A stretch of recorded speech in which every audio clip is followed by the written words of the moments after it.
အားလုံးပဲမင်္ဂလာပါခင်ဗျာဒီနေ့မှာတော့ဆရာကြီးဒေါက်တာအောင်နိုင်စေသူတေသနာရေးသားခဲ့တဲ့သုတဖျားဖျားတိုင်းစေပညာစာအုပ်မှာဆေးဘက်ဝင်ကုန်းမင်အကြောင်းကိုဖော်ပြမှာပဲဖြစ်ပါတယ်ဒီ7မိနစ်တာဗီဒီယိုလေးကနေရမယ့်အကြောင်းအရာတွေကတော့နံပါတ်1ကွန်းရွက်၏တမိုင်းကြောင်းနဲ့ရှေးမြန်မာမင်းအဆက်ဆက်မင်းခမ်းမင်းသားတွေမှာကွန်း၏ပါဝင်ပတ်သက်ပုံအကြောင်းနံပါတ်2ကွန်းရွက်ရဲ့ဓာတ်သတ္တိနဲ့ယောဂတွေကိုနိုင်နေမှုကိုမြမတိုင်းစေရဲ့အမြင်နံပါတ်3ကွန်းရွက်ကိုအသုံးပြု၍ယောဂမျိုးမျိုးကိုထိရောက်စွာကုသပုံနံပါတ်4ကွန်းရွက်ပါဝင်သောစိတ်နှီးများနဲ့၎င်းတို့၏အသုံးဝင်ပုံများကိုသိရမှာပဲဖြစ်ပါတယ်ယခုတင်ပြမယ့်အကြောင်းအရာကတော့ဆေးဘက်ဝင်ကုန်းမင်အကြောင်းပဲဖြစ်ပါတယ်ကုန်းမင်ဟာငရုတ်ကောင်းပင်ပိတ်ချင်းပင်မျိုးရင် Piperaceae မှာပါတဲ့နွယ်ပင်တစ်မျိုးဖြစ်ပါတယ်ရုက္ခဗေဒအမည်ကတော့ Piper Bitter Lin လို့ခေါ်ပြီးအင်္ဂလိပ်လိုကုန်းမင်ကို Bitter Vine လို့ခေါ်ပါတယ်ပင်စီလုံးသေးသွယ်ပြောင်ချောနေပြီးအမြစ်တွေထွက်နေတဲ့အစစ်ဖုလေးတွေရှိပါတယ်ကုန်းမင်ကိုအနုစားအလက်စားအကျန်းစားအရိုင်းစားဆိုပြီး၄မျိုးခွဲနိုင်ပါတယ်တချို့ကတော့မြန်မာကုန်းနဲ့တောင်ပေါ်ကရင်ကုန်းဆိုပြီး2မျိုးခွဲတတ်ပါသေးတယ်တချို့တိုင်းရင်းစည်းကျန်းတွေမှာတော့ပူပြီးဆက်တဲ့ကုန်းနဲ့အေးပြီးဆက်တဲ့ကုန်းဆိုပြီးအရသာပေါ်မူတည်ပြီး2မျိုးခွဲတတ်ပါသေးတယ်ကုန်းမင်ကိုမြန်မာနိုင်ငံမှာသာမကအိန္ဒိယနိုင်ငံသီရိလင်္ကာနိုင်ငံမလေးရှားနိုင်ငံထိုင်းနိုင်ငံစတဲ့နိုင်ငံတွေမှာလည်းစိုက်ပျိုးပြီးအထွတ်အမြတ်စားသုံးကြပါတယ်ကုန်းနဲ့ဆက်လို့ကွန်းရွက်ကွန်းသီးထုံးဆေးတို့ရောဆက်ပြီးကွန်းရအဖြစ်စားသုံးတဲ့ဓလေ့ဟာအာရှအရှေ့တောင်ပိုင်းဒေသတွေမှာလွန်ခဲ့တဲ့နှစ်ပေါင်းများစွာကတည်းကရှိနေခဲ့ပါတယ်။ကွန်းအကြောင်းကိုဖျားဟောနိပတ်တော်တွေထဲမှာလည်းတွေ့ရပါတယ်။73ရာစုနှစ်ပိုင်းကထင်ရှားခဲ့တဲ့ကမ္ဘာလက်ခရီးသည်ကြီးမာကိုပိုလိုရဲ့မှတ်တမ်းထဲမှာလည်းအိန္ဒိယတိုင်းသားတွေရဲ့ကွန်းစားတဲ့ဓလေ့ကိုမှတ်တမ်းတင်ထားတာတွေ့ရပါတယ်။ကွန်းဓလေ့ဟာမြန်မာနိုင်ငံမှာရှေးဘက်ကန်ခေတ်မတိုင်မီကာလကတည်းကပေါ်ထွန်းနေခဲ့ပါပြီ။တကောင်းမင်းတွေလက်ထက်ကကွန်းလောင်းကြီးကွန်းလောင်းငယ်အဆောင်ရောင်တွေရှိခဲ့ကြောင်းတက္ကရာ603ခုနှစ်ပကံပြည်မိဖုရားစောစိုက်ထူခဲ့တဲ့ကုနီဖုရားကျောက်စာမှာစာသင်သားရဟန်းတော်တွေအတွက်ကွန်းဘိုးအဖြစ်စဘာတွေလှူဒန်းခဲ့တဲ့အကြောင်းကျောက်စာရေးထိုးခဲ့မှုကြောင့်သိရပါတယ်။အမတ်ကြီးရာဇသင်္ကြန်ကိုအိမ်ရှိမင်းသားတည်ဟသူကကွန်းသွေးထွေးပြီးအရှက်ရစေခဲ့ပုံအကြောင်းနန်းတော်တိုင်းကိုကိုယ်တိုင်ထုံးထုတ်မိလို့မိမိထုတ်ပြန်ခဲ့တဲ့အမိန့်တော်အတိုင်းကိုယ်လက်ညှိုးကိုပြန်ဖြတ်ခဲ့ရတဲ့ရခိုင်ဘုရင်မင်းထီအကြောင်းတွေကိုလည်းတမိုင်းစာအုပ်တွေထဲမှာတွေ့ရပါသေးတယ်။မြန်မာပြည်များရဲ့လက်ဝဲလက်ရာမင်းခန်းတော်တွေထဲမှာကွန်းကွက်တွေလည်းပါဝင်ပါတယ်ကွန်းကွက်တွေဆိုရင်လည်းဟင်းသာရုပ်ခံကွန်းကွက်ကရဝိတ်ရုပ်ခံကွန်းကွက်နဂါးရုပ်ခံကွန်းကွက်နယားရုပ်ခံကွန်းကွက်ချင်းသေးရုပ်ခံကွန်းကွက်ဆိုပြီးအမျိုးမျိုးရှိပါသေးတယ်နန်းတော်ရင်းမှာခစားရတဲ့မူးတော်မတ်တော်ရဲ့အဆောင်အယောင်အဖြစ်ကွန်းအိတ်ကိုဆောင်ယူကြပါတယ်ရုံမှတ်ရတဲ့သူတွေကိုကွန်းရတော်ကန်ယာရုကိုပေးပါတယ်ရှေးကရာဇဝတ်မှုတွေမှာဒဏ်တက်တဲ့ငွေကိုကွန်းဘိုးလို့ခေါ်ပါတယ်တရားမမှုတွေမှာလည်းတရားဖြစ်တဲ့ပစ္စည်းတန်ဖိုးရဲ့10%နှုန်းကိုကွန်းဘိုးအဖြစ်ကောက်ယူပါတယ်အဲ့ဒီငွေတွေကိုထိမ့်ဖို့အတွက်ကွန်းဖိုးထိန်အရာရှိဆိုတာလဲခန့်အပ်ထားပါတယ်တရားရုံးတွေမှာအမှုအခင်းစီရင်ဆုံးဖြတ်ပြီးတဲ့အခါနှစ်ဦးနှစ်ဖက်အမှုသည်တွေကအမှုပြီးပြတ်တဲ့အထိမ်းအမှတ်အဖြစ်ကွန်းလက်ဖက်စားကြရတဲ့ဓလေ့လည်းရှိခဲ့ပါတယ်မြန်မာနိုင်ငံမှာတော့တတဦးရက်ကကွန်းတောင်ကူကကွန်းသီးငမြာကစေးစကိုင်းကထုံပြည်ကရှားစေးတွေဟာအစင်လာအားဖြင့်ထင်ရှားပါတယ်ဒီအတွက်စာဆိုလူဦးမင်းကတတဦးကကွန်းနုဝါငမြာကစေးကွန်းသီးတောင်ကူနဲ့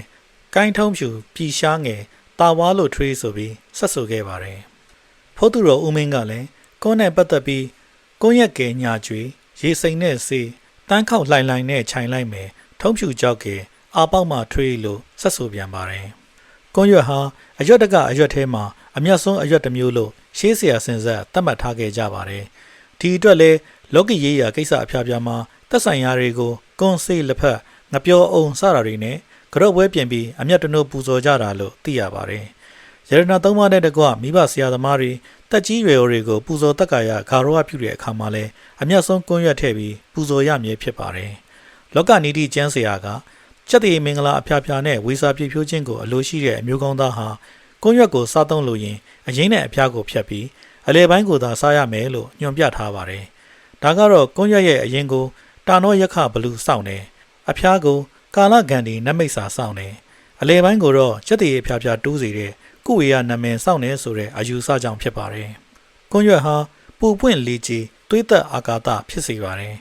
်ပူခါဆက်ဖန်အရသာရှိပြီးအုံနာကုံလဟုကုံဝိတ္တကုံတွေရှိပါတယ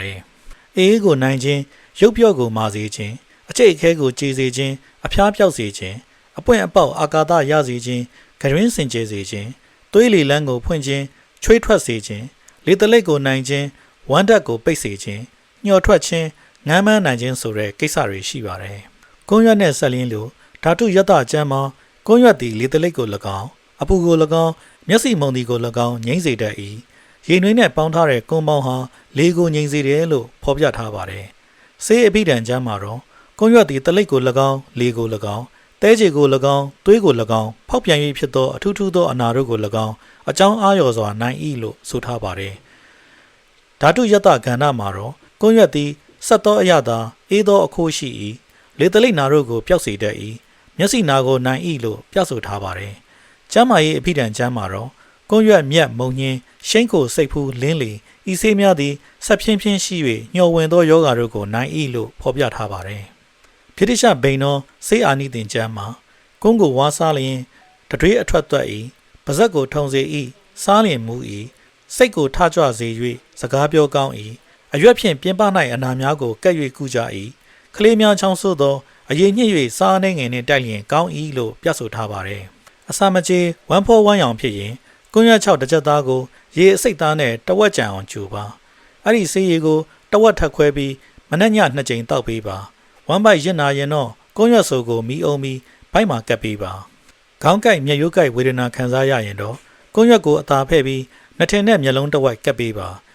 မျက်စိဝေခြင်းမှုန်ခြင်းဖြစ်ရင်ညစဉ်အိပ်ရာဝင်တိုင်းကွန်းရွက်ကိုတင့်တော်ရုံဖဲ့ပြီးမျက်လုံးတစ်ဝိုက်နဲ့မျက်ခုံပေါ်မှာကပ်ပြီးအိပ်ပါဆွဲပြီးပြုလုပ်ဖို့တော့လိုပါတယ်အတွင်းကျဒဏ်ရာရခဲ့ရင်တော့ကွန်းရွက်ကိုထောင်းပြီးအုံမေးပါအကျော်လွဲအစစ်လွဲအစစ်အမြင့်ကြိုက်ခဲတဲ့ယောဂါတွေမှာတော့ကွန်းရွက်ကိုထုထောင်းပြီးနှမ်းစီနည်းနည်းရောလို့အုံမေးပါအမျိုးသမီးအသက်မြတ်အနာအကျိတ်ခဲတွေမှာလည်းအုံမေးလို့ရပါတယ်ရေနွေးပူမီးလောင်ရင်တော့ကွန်းရွက်ကိုနွမ်းသွားအောင်မီးအုံပြီးအရေညှစ်ယူပါ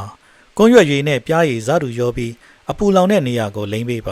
ါတိတိတာတာတက်တာပြောက်ကင်းသွားမှာဖြစ်ပါတယ်။အဲ့ဒီကွန်းရွက်ညှစ်ရည်နဲ့ပြားရည်ကိုကလေးတွေလေပွားအစာမကြေဖြစ်ပြီးဝမ်းပြတ်တဲ့အခါဖျားတဲ့အခါမျိုးမှာလည်းတိုက်နိုင်ပါသေးတယ်။ကွန်းရွက်ညှစ်ရည်ကိုနွားနို့နဲ့တောက်ရင်တော့မီးရဲ့ပေါ်စားနဲ့မီးရဲ့သွေးစွန်းချိန်တွေမှာဖြစ်တတ်တဲ့စိတ်နဲ့ပတ်သက်တဲ့ဝေဒနာတွေတက်တာပြောက်ကင်းစေပါတယ်။မျိုးပွားအင်္ဂါစုမှာတုတ်ကိုပွားစေတတ်တဲ့တတိရှိတဲ့အတွက်ပန်းသေးပန်းညိုယောဂလည်းပျောက်ကင်းနိုင်ပါတယ်။နှာဆေးချောင်းဆိုးအတန်ဝင်ယောဂဖြစ်ရင်ကွန်းရွက်ညှစ်ရည်ကိုတိမ်တော့နွယ်ကြုံမုံနှုတ်နဲ့ရောဆက်ပြီးတိုက်ပါပန်းနာရင်ကျက်ရင်အောင်ရင်ကဲကြံ့ကြာချောင်းဆိုးအတွက်ကတော့ကွန်းရွက်ညှစ်ရည်မှာဂျင်းပြုတ်ရည်နဲ့တိမ်တော့စားနည်းနည်းခတ်ပြီးတောက်ပေးနိုင်ပါတယ်တလိပ်ချောင်းဆိုးလို့အိမ်မရရင်စားမကြီးစီးလောက်ကိုကွန်းရွက်နဲ့ထုတ်ပြီးပြပူထဲမှာအုံပြီးတစိမ့်စိမ့်ဝါမျိုးပေးရင်တလိပ်ကြေပြီးတက်တာခွင့်ရပါလိမ့်မယ်ကွန်းရွက်ညှစ်ရည်ကိုမျက်စင်းခတ်ပေးရင်ကြက်မြတ်တဲ့နာမျက်စိနာမျက်စိရောင်ခြင်းကြိုက်ခြင်းစတဲ့ယောဂါတွေပျောက်ကင်းစေပါတယ်တော်ယုံအေးမိအဖျားဆိုရင်လည်းကွန်းရွက်ညှစ်ရည်ကိုမျက်စင်းခက်ပေးရုံနဲ့ချွေးတွေထပ်ပြီးပျောက်သွားနိုင်ပါတယ်။ကွန်းရွက်ကိုစနွှဲမှုန့်နဲ့ရောကြိုပြီးစားနည်းနည်းခတ်တော့ရင်အဖျားကျစေပါတယ်။ကိုသိပ်ပူရင်တော့ကွန်းရွက်နဲ့လင်းတွေကိုကြိုပြီးပူပူလေးတိုက်ပါအပူကြီးပြီးနန်းတဏိပတ်ဖြစ်ခဲ့ရင်အပူကြီးပြီးလူးလဲနေရင်ကွန်းရွက်ပြုတ်ရည်ကိုစပကြီးသေးကြီးဆက်ပြီးတိုက်ပေးပါ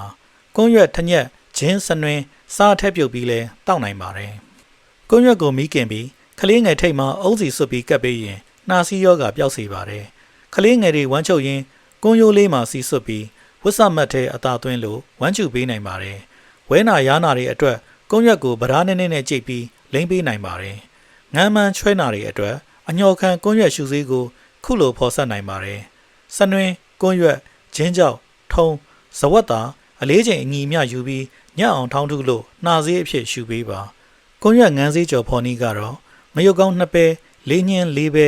ဇာရိတ်ဖို့သည်3ပဲစနွေး2ချက်သားကွန်းရွက်2ချက်သားထည့်ပြီးကြိတ်ပါဈေးကင်းလောက်အလုံးလေးတွေလုံးထားပါညမနက်တစ်လုံးစီတောက်ပေးရင်ငန်းဟုသမျှမန်းဟုသမျှကာကွယ်ပပျောက်စေပါတယ်နောက်တစ်နည်းကတော့ဇာရိတ်ဖို့သည်1ချက်သားလေးညင်း1ချက်သားရှိန်ခို1ချက်သားကြက်ခိုး1ချက်သာ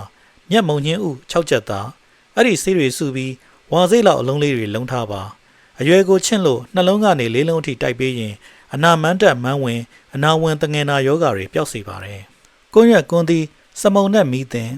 ကောက်ညှင်းလောအဲ့ဒီဆေး၄ပါးကိုအမျှစီရောကျိတ်ပြီးအတောင့်လုပ်ထားပါ။တဖောဖောပြီးဝမ်းလျှော့ရင်စီနဲ့ဖြော်ပြီးရက်ပေးပါ။ဖောရောင်နေရင်တော့စံပုံးရည်နဲ့ဖြော်တော့ပါ။နန်းတွင်သုံးကွန်းရွက်အဖျားဖြတ်စေဖော်လို့ရင်တော့ထညက်2ချက်သားကွန်းရွက်1ချက်သားကြိတ်မှန်ရွက်1ချက်သားဂျင်း1မှတ်သားစီ1မှတ်သားစား1မှတ်သားကိုရေ15ချက်သားနဲ့3ခွက်တစ်ခွက်တင်ကြိုပြီးတောက်ပေးပါ အဖျားယောဂအမျိုးမျိုးအတွက်ကောင်းပါတယ်ရှားစေးတစ်ပဲသာကွန်းရွက်က10ရွက်ကြောင်ပန်းရွက်တစ်စုပ်အဲ့ဒါတွေကိုရေနဲ့3ခွက်တစ်ခွက်တင်ကြိုပြီးတောက်ရင်ဝမ်းကျယောဂပျောက်စေပါတယ်အော့အန်နာတို့ကြွက်တက်တာတို့ပါပျောက်နိုင်ပါတယ်တိုင်းရင်စေကန်း3ဆေးအမှတ်4ပန်းနာချွဲ့ရိုင်စေးနဲ့ဆေးအမှတ်54မျက်စင်းစေးတွေမှာလည်းကွန်းရွက်ကိုအထူးတလဲထည့်သွင်းအသုံးပြုထားပါတယ်အမျက်ဆုံးအရွက်လို့ခေါ်အပ်တယ်ကွန်းရွက်ကိုတော့လိုအပ်တဲ့အခါသုံးနိုင်အောင်အိမ်မှာအမြဲလိုစောင့်ထားသင့်ပါတယ်မြေလွတ်ရှိတဲ့သူတွေအဖို့တော့မိမိတို့အိမ်ခြံအတွင်းမှာစိုက်ပျိုးထားသင့်ပါကြောင်းတင်ပြရင်းညီကုန်းချုပ်လိုက်ရပါတယ်